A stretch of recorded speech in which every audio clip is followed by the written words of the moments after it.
Kasama na ang iyong Maria Morena. Aha, kaya ikaw na nakikinig dyan, kamusta naman ang iyong Lunes? It's a happy Lunes para sa'yo. Masaya ka nga ba ngayong Lunes? Bakit nakikita ko sa mukha mo na parang medyo nakasimangot? Medyo hindi gusto ang pumasok. O, tingnan mo, natawa ka. Natawa ka, ibig sabihin, totoo ang sinasabi ko. Lumabas ang katotohanan. Ang plastic. Ay, nako, kaya naman sa mga nakatutok ngayon sa mga yes friend natin, syempre kasama na ang babaeng nagsasabi nga, anhin mo nga naman ang ganda. Kung puti ang nagdadala, pag ikaw ay morena, morena din ang kilikili mo.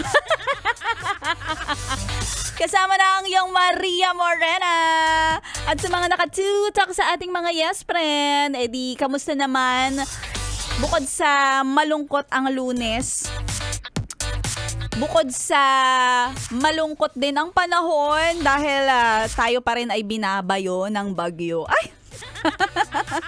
Pero wag ka mag-alala dahil dito sa Yes FM, hindi ka naman namin nahayaan na malungkot all the way. All the way!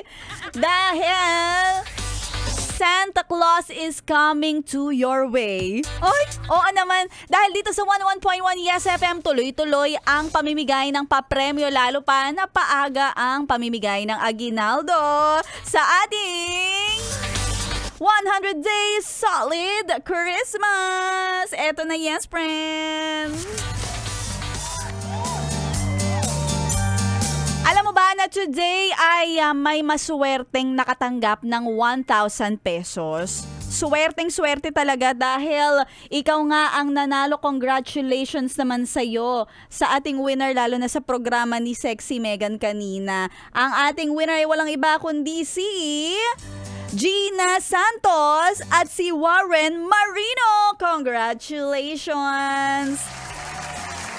Sabi ko na nga ba hindi pwedeng lahat luhaan. Kailangan may isa na sayang-saya talaga sa papremyo niya. At ayun na, kayo, ang winner natin last Sunday na si Ate Gina. Naging kuya bigla. Si Ate Gina at si Kuya Warren, congratulations sa inyo.